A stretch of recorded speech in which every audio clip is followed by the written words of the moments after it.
Here is Reno's first ride, part 3. So right where we left off, we're moving around him, trying to move all over him.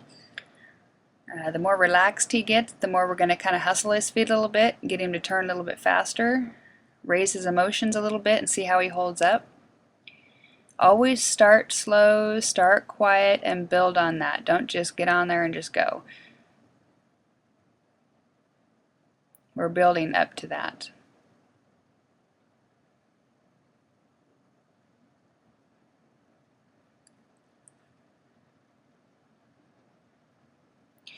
So this is another part of my building block from the first ride that I always do with my colts. Once we get some forward movement, he's comfortable with me, moving all over him, I'm going to teach him how to move forward with my body. So when we're ready, my husband will get up beside me, I'm going to squeeze my legs and I'm going to cluck to him. And when I do that, squeeze my legs and cluck, I want my husband to walk forward with him. And I want Reno to associate the squeezing of the legs and the clucking to moving forward. So I'm going to relax, I'm going to squeeze my legs right there. I'm going to lean forward a little bit and give him that go forward cue. And when I do that, my husband is to walk him out. And then we're going to stop, pet him, relax, wait, and then squeeze and move forward. And if Reno starts to get a little lazy, I'm going to squeeze, cluck, and then reach down and grab my over and under and tap him on the butt. So at first, I'm going to get my husband to lead him forward every time I do that, because I want him to associate squeezing of the legs, the clucking, to moving forward. Once he gets that a little bit and understands that a little bit, then I'm going to ask him to move forward on my own. See, he's getting a little lazy, so I'm going to get my little over and under out, and I'm going to get it prepared. I'm going to squeeze, cluck, and then tap him on the butt. One thing you don't want to do is reach out there and whack him on the butt. Always start with your lightest, slightest cue possible. If they don't listen, move it up. And move it up as far as you need to do to get the job done, but always start with the lightest cue, which is a squeeze, cluck, spank. If he moves off that, then great. Then pretty soon he's going to associate the squeeze, the cluck, to the spank, and he's going to move. And then he's going to associate the squeeze to move, because he knows the cluck and the spank is coming. We're going to squeeze, cluck, spank. There. He was a little duller, so I give him a little bit more of a spank. Squeeze, cluck, there. See, now he didn't need that spank. He's like, well, I know that that spank is coming with the squeeze, cluck. Nah, he's getting a little lazy there. I'll give him that one. I'm going to squeeze, cluck, spank.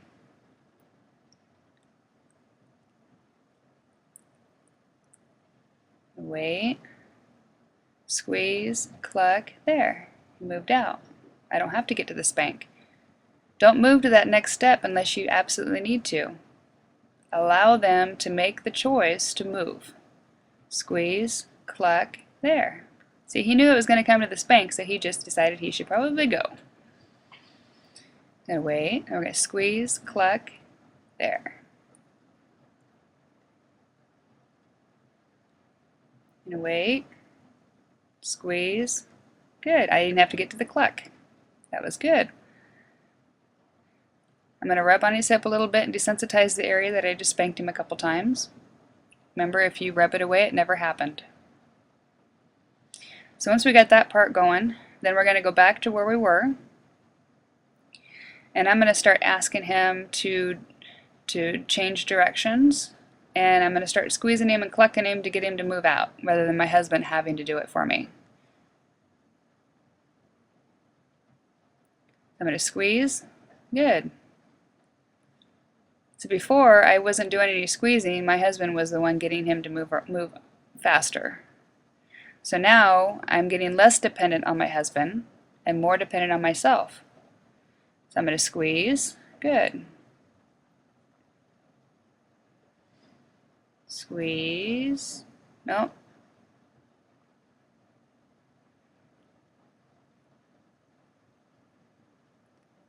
Good boy.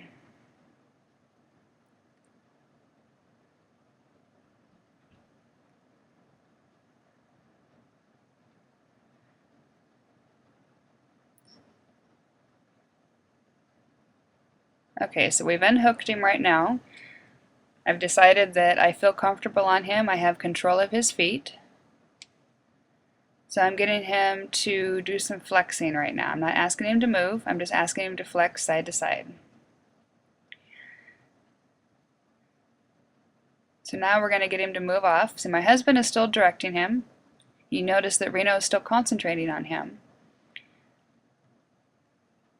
So if I do get in a pickle, my husband can stand up in front of him and get him to change his directions. So I'm going to do some one rein stops now. I'm going to do this at a walk before I go any faster to make sure I have control over his body. I'm going to ask him to go, squeeze. My husband's going to kind of help, direct him in the direction I want him to go. I'm going to move around on him. When I want him to do a one rein stop, I'm going to slide my hand down. I'm going to bring it down and then change directions, slide my hand down, flex him the other direction. Ask him to go, squeeze. Good. And move all around him again.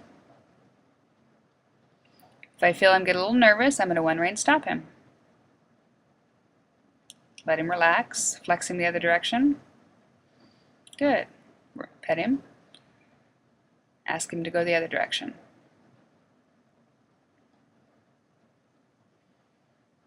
Always trying to move around on him all the time. So I've asked him to trot, I've squeezed, clucked, got him to move out. I'm going to slide my hand down, one rein stop him. Flex the other direction, very important. Then ask him to move.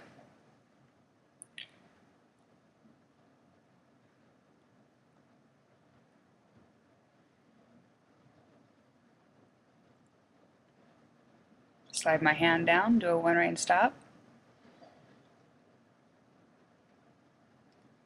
I don't let him go too forward, too long right in the beginning. I want to make sure I've got control of him, that he's listening to me before we start just making rounds at a trot. And I'm going to make sure we do the one rein stop from both directions, from the right rein or the left rein that we can do. He doesn't stiffen up on either one. I'm going to slide my hand down, sit down, flex him, ask the other direction, flex, ask him to move off.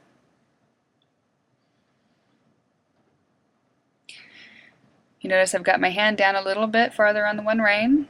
Still got my hand on the horn in case he jumps, because I don't want to pull on his face. I don't want to grab with my legs. Slide his hand down, do a one rein stop. Ask him to move off. Move around on him as much as I can. Anything I can think of I haven't done, I'll try to do it right now because he's nice and relaxed. And looks like this is just about the end of Reno Part 3.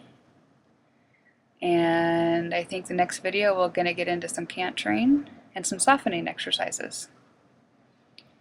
So we'll see you next time. Have a blessed day.